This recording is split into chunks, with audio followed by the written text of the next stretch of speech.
Hey, John Harris here with the Rock Metal Podcast. Join me as we get to go behind the scenes into what goes into producing records and making music as we interview some of our favorite and soon-to-be favorite bands. Today we're chatting with Liz Mauritz of Gold Steps. For fans of Thief Club, Avril Lavigne, Chief State, and Calling All Captains, we'll be chatting about Gold Steps' new EP, That Ain't It, produced and recorded by Nick Thompson and Rick King. We'll get to hear the story about how all of that came to be. Liz and I get into a cool discussion about songwriting, writing catchy hooks and melodies, and so much more. So please stay tuned to the very end. But first, let's check in with our beautiful sponsors. Asher Media Relations, doing public relations for everything loud. For your band needs to be seen and heard in print, online, and radio, head over to AsherMediaRelations.com. That's AsherMediaRelations.com. Mention the Rock Metal Podcast and get your band noticed.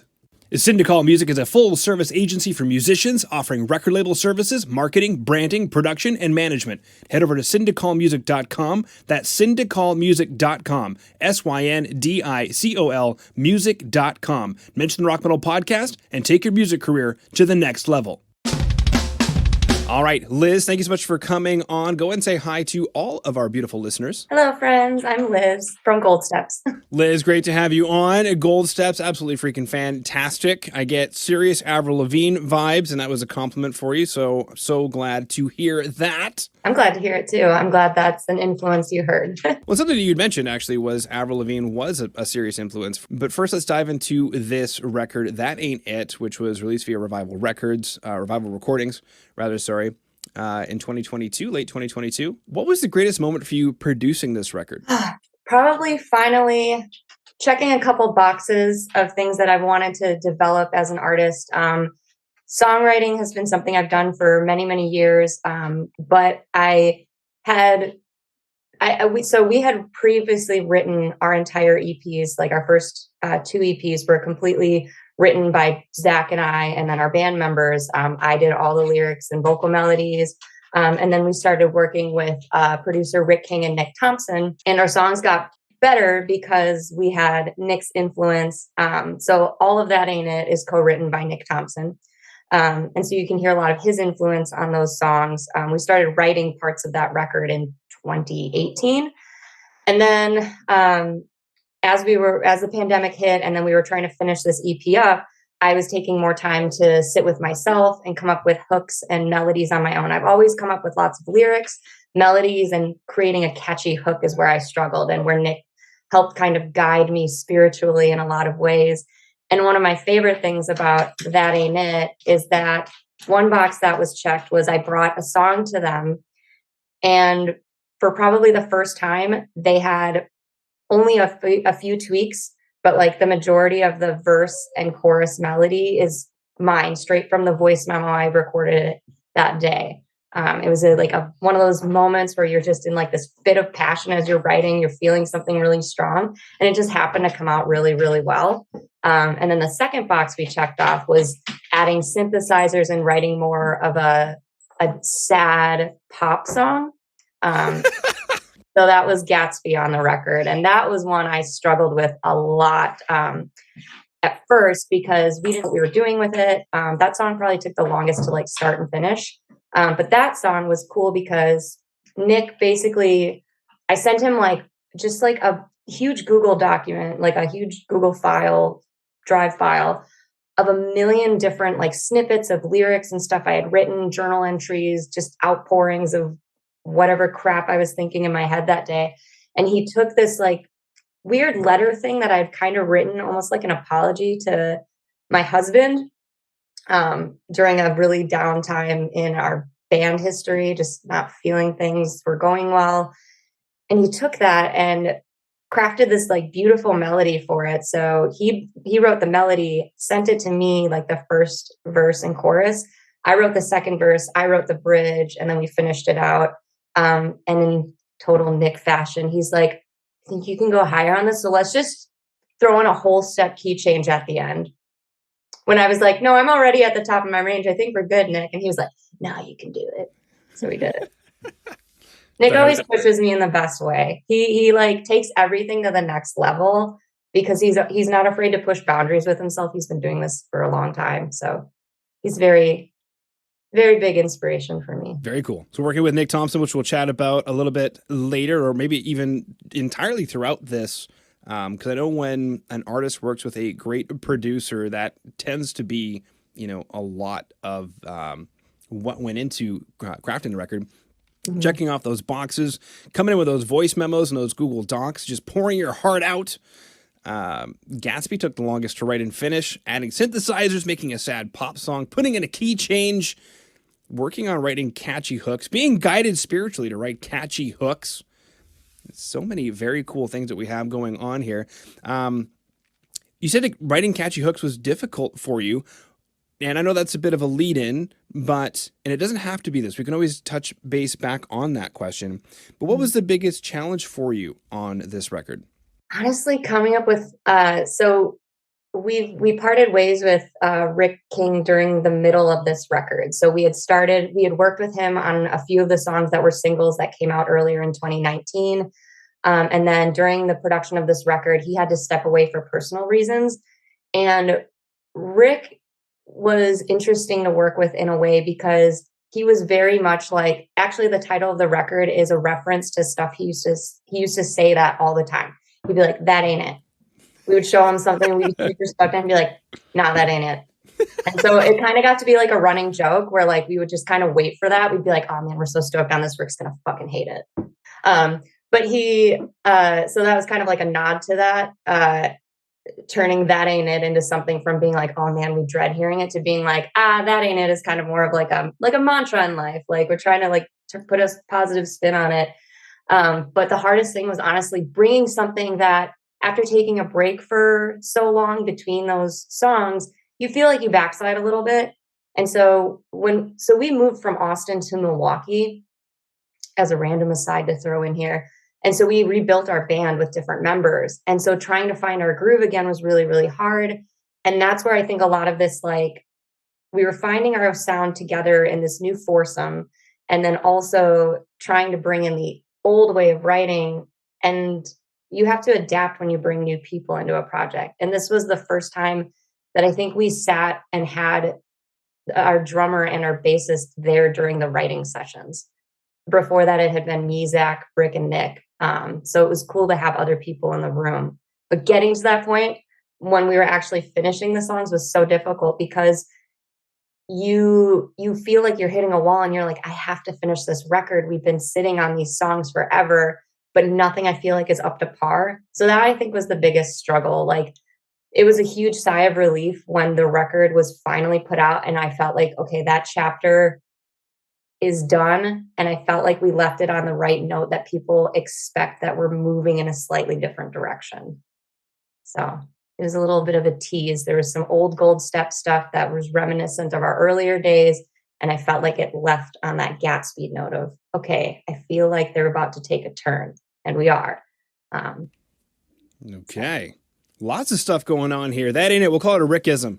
A Rickism. Yeah, that ain't it. Moving from Austin to Milwaukee, rebuilding the band. First time having a drummer and a bass player in the room. I've got a few follow-up questions. Sure.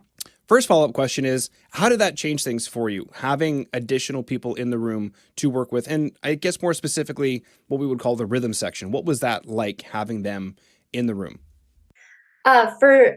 For all intents and purposes, I think it was a net positive. Like, so one of the fears when you bring in too many cooks, they like to call it, is that you're worried that because people are pulling everything in different directions, you just get nowhere with it. Luckily, we have band members who understand that the end result is to make the best song that we can with the material we have. It's not about, oh, well, the bass part isn't interesting enough, so I'm bored, so I hate this song. And that's sometimes where people get. I mean, I have vocal lines where I'm like, I feel like this is kind of too easy, and maybe that's not good. People will think I'm phoning it in when I'm not.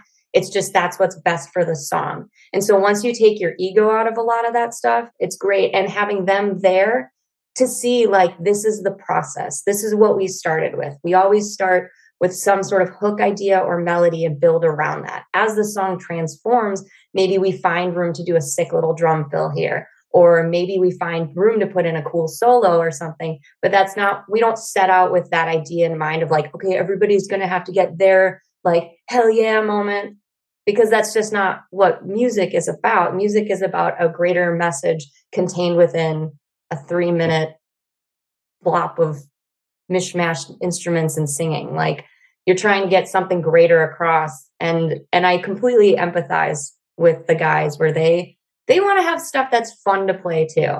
And I think that's where a lot of bands get stuck, is everybody wants to be the lead in a song, and that's sometimes just not what works for the song. So having them there to listen and be like, oh, I totally see how if we were just jamming this out in the basement, I would put like fills everywhere and then not even understand that I'm completely covering up this really intense, vulnerable, like lyric line. And so having them there to build the process was really great. And it helped us so much more moving forward as we're writing on our own.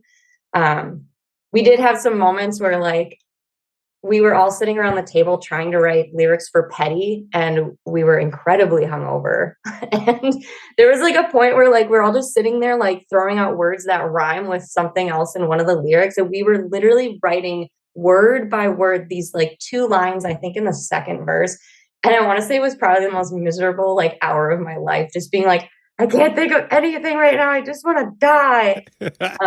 But it was great having them there, because they were just like, people were just like pulling up like dictionaries, like thesauruses on their phone, and just like throwing things out there. And we kind of like cobbled it together and then went back and refined it. But that, don't drink heavily before you have to write the next day. No, unless I guess that's your jive, but no, definitely not. So that was very cool. You know, what was it like having the rhythm section in the room? And you could potentially get nowhere with it, having too many cooks in the kitchen, but they were able to input things. And you mentioned something super important, that a fill is just a fill. It's not meant to be the song. It's a fill. And it's like some things I've learned over the years where you're just like, oh, right. Like a fill is to fill in a gap of space like that. And it's like musicians don't know that. They don't get that sometimes. Yeah. So that's kind of a funny one, but nevertheless, and then helping ideas for lyrics and bringing out dictionaries and just being an ultimate source of inspiration. And you mentioned lyrics, and I wanted to touch on that because the EPK that I got from Revival Recordings says this is a real life autobiographical record. And I've also got some quotes from you here, but I don't need to read your quotes. I've got you here. So what went into the themes on this record? It sounds like maybe it's been boiling for a while, or talk to us about the themes on the record. So as I've gotten older, I've struggled with severe anxiety my whole life, which would lead to depression and stuff. And you can hear a lot of that on our older stuff. This like, almost like, why do I feel like this all the time? And like, but there's also been like themes of like anger and stuff like that. On this record, there was a lot of things like Stay the Same, for example, was written about friends of ours. You know, we're in our late 20s, like talking about stuff like you kind of find yourself running into the same walls. And everybody's advice is, well, hey, don't do that again, right? So we had friends coming to us to like vent about stuff, and we'd be like, wow, that sucks. I feel like you did that like 2 months ago. Like maybe don't do that again, or like maybe try this or that. And they'd be like, yeah, that's a great idea. You're right. You're absolutely right. And then go out the next weekend and do the same thing, usually over a relationship kind of thing, or, you know, drinking too much, whatever.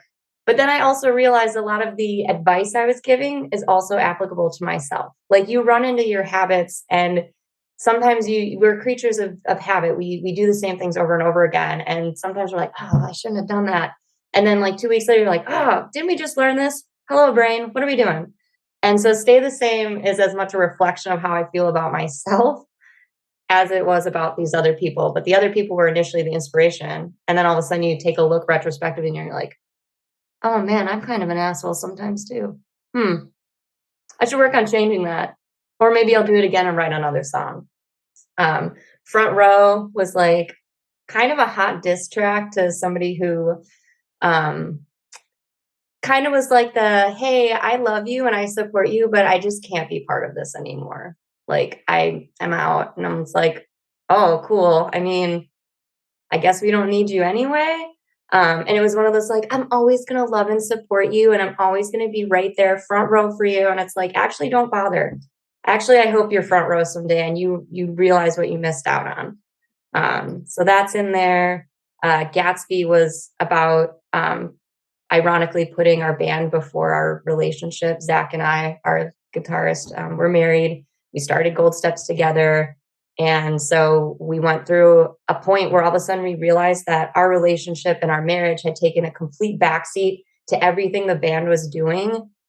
And I didn't realize how much I had pushed him away with like my focus on like my brain just hyper focuses. And I had spent probably months straight of only going to work and doing band stuff and just completely neglected, like we'd go out to eat, we'd go on dates, and it would just be all band talk all the time.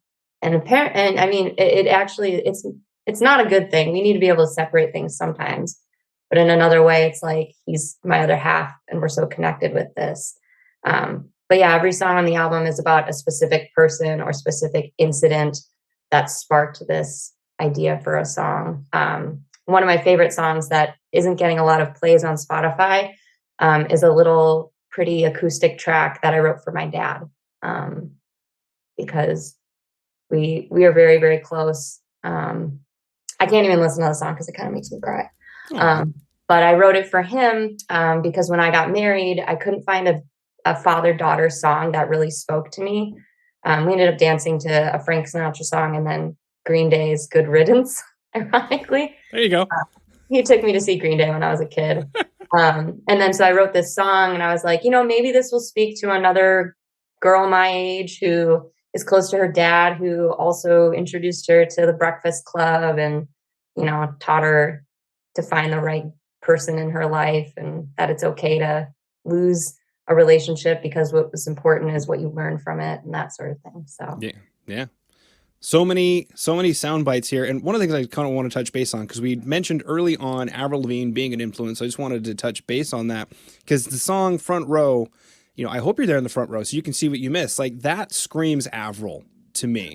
That kind of like, screw you, F you, look at me, watch me be successful kind of attitude.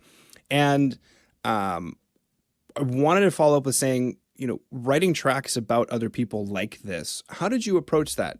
Did you maybe talk to them and say, hey, I want to write a song about you, and they kind of got their okay? Did you just write it in kind of a vaguish kind of way? Like how did you approach writing songs about other people? I don't tell them. I don't think they need to know. If they think it's about them, maybe it'll make them reflect on themselves. Or if they have no clue, then that's probably good too. I'm a huge fan of Taylor Swift. And I think that's where I took a lot of that, like, hey, it's okay to like write songs as therapy and get that frustration out better than like having a screaming match with somebody or fighting with them.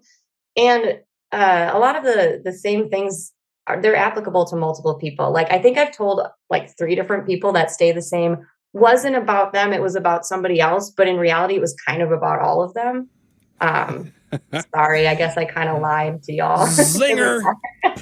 But I mean, because it's inspired by like, just a general like, wow, I feel like this is really present in my life. People are constantly coming to me, crying on my shoulder, asking for advice. They want me to be a friend. And then somehow 2 weeks later, we're standing around my kitchen counter crying into our beers again. Like, why? Like, stupid. So that's kind of, I think I told my dad I wrote a song about him, but I don't think I was like, it's a good song. Like, it's not a mean, bad song. Like, I don't hate you, Dad. Like, nothing like that. But I don't think I've told anybody explicitly a song is about them. There is a song we play live that we haven't recorded yet, but we've been playing it for like 2 years, which is very specifically about an ex-boyfriend of mine. And I hope he hears it someday.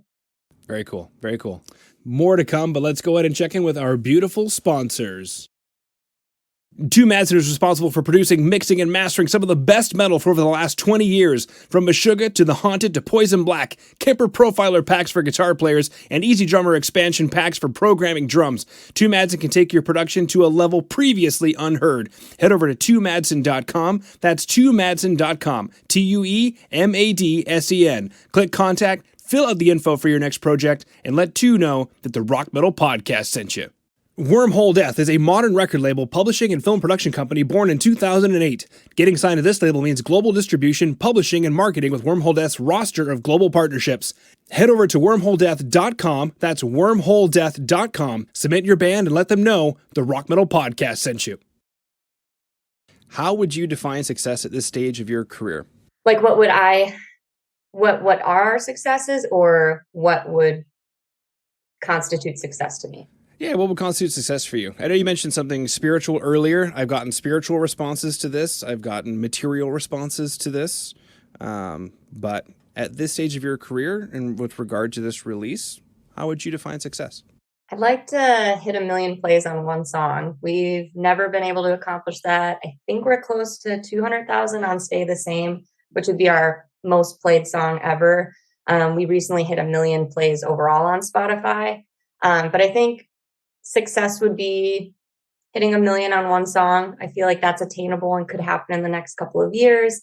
I would love to see our followers go up to like 10,000 on Instagram, I guess. I guess that's on a numerical sense. I think as far as like success on a personal level, on what it means intrinsically to me, I think writing more often where the producer says, that's great, now let me build everything else around it. But they kind of leave the lyrics and vocal melodies to me, because that means that I've grown enough as a songwriter that I don't need all these crazy edits that they're like, that's a banger. And we actually have a song like that that we just recorded out in Massachusetts with Alan Day from 4 Years Strong. So this song I've been like carrying around in my phone and like showing to a very select few people. But I'm so excited about it. I'm not even going to like front. I play this song all the time, all day, and I never get sick of it. And that's probably I listen to our own music, of course, after it's done, but I don't like sit in my car and like play That Ain't It on repeat. Even though like every once in a while I'll be like, oh, we haven't played live in a while. I kind of miss this song. I haven't sang it in a while, and I'll listen to it. But this song is so everything I've wanted to make in a musical way for a while. And it's completely different from, I mean, it's not like a country song or anything, but it's just very different in lyrical style, very different in vibe. It's very pop, very sensual kind of. So it's a little bit different for us. And I think that's why I love it. It's a new baby, a new kind of baby for Gold Steps. All right, a new kind of baby for Gold Steps. Now, something you mentioned was, working with a producer where he says, that's great, let's build around that, but the core of it stays the same. Mm-hmm. Working with Nick Thompson, kind of like talk to us about that a bit more. What was that like, or what were your favorite moments with working with him? Nick is really great at pulling things out of you that you didn't know were there. Like the first time I met him, I was a little nervous because he's the singer of one of my favorite bands of all time. I was very I thought he was like super cool. He's just a dork like the rest of us, a very cool dork, but a dork nonetheless. And we were sitting there and we had brought this song in that basically Under Attack turned into a totally different song. But he was sitting there and he was like, okay, so here's the lyrics. Here's kind of this melody you've shown me. What are you trying to say with this song? What's inside right now? Like, what's fueling this? And so we basically had a conversation. He was like, cool, how would you write that in a lyric? And then we would sit there and go line by line. And then as we were working together, I was getting a bigger feel for the song because of how he was like kind of directing the conversation about it. So all of our songs, when we've been working with Nick, when we went to a writing session, it basically was like starting from scratch and just kind of pulling these ideas and getting them out on paper. When we wrote Empty Space, it was the same thing. I was like, my grandfather passed away recently. It was really hard on my grandmother. Their relationship was inspiring to me, the kind of relationship I wanted to find in my life. And it hit me really hard because I had just gotten engaged when he passed away. So we sat there and wrote this song from the perspective of like what it feels like to lose that other half of your life. And we just sat through and like worked it out together. So writing with Nick, I almost prefer to write with him from scratch for that reason, because he has a really great way of just making it a conversation. And then all of a sudden you realize you've written half a song together. So that's what I love about working with Nick. He's also really great at taking a melody that's kind of basic and adding these little like pops of flavor to it. Like, oh, let's shift this note, jump up a little bit, or let's kind of pull this back down. And he was really good at that. I think for some reason, we just connected really well. Like I felt like he knew me, and maybe he writes like that with everybody because he's just a really good songwriter. But that was my favorite part about working with him was I felt like I could be completely open and vulnerable with him. And he never was like, that's stupid. I mean, not that most producers would, but I can imagine some people out there that are like, you suck at this. Let me just take the reins on this. Yeah. You call yourself a music. Okay. Anyway, don't worry. We know what to do with you. Yeah. Very cool. What's the number one thing you want people listening to do right now? Is that hit up your socials to increase those Instagram numbers, listen to the record? Where should they go? What should they do? What's the number one thing you want listeners to do? Number one thing, please go listen to the record and follow us on Spotify. If you're listening to a band regularly, just go ahead and follow them. It'll let you know when they've got new music coming out, when they update stuff. It looks really good when it's not just streams, but it's actually people following, because that means they care enough. They want to hear what's coming next. So I guess that would be my number one thing. A lot of people follow on Instagram, and I don't know if they even listen to our music. Maybe they just think we're silly. I don't know. Well, that brings up a really good point, and I'm glad that you mentioned it. There are so many tools for bands to connect with fans where you are intersecting, where they're listening to your music. So, connecting with people on Spotify is super crucial. My own humble opinion, I'd rather spend time on Spotify connecting with fans who are listening to music than, I don't know, thinking we're doing silly stuff on Instagram. It's all silly to me anyway. But nevertheless, check out that record from Gold Steps, That Ain't It, via Revival Recordings. Go ahead and go to the rockmetalpodcast.ca. There you can go ahead and get the show notes for today, music videos, transcript, all the extra love and goodies. Thank you so much for coming on to the Rock Metal Podcast today, Liz. Thanks for having me. That's it for this episode of the Rock Metal Podcast. Stay tuned, because next week we're going to be chatting with Ronnie McRory of the band Words That Burn. They didn't think that their dream producer would say yes. They shot off that email, baby. You guessed it. They got to work with them. So go ahead and hit subscribe on your podcast player, share it with your friends, and I'll see you next week.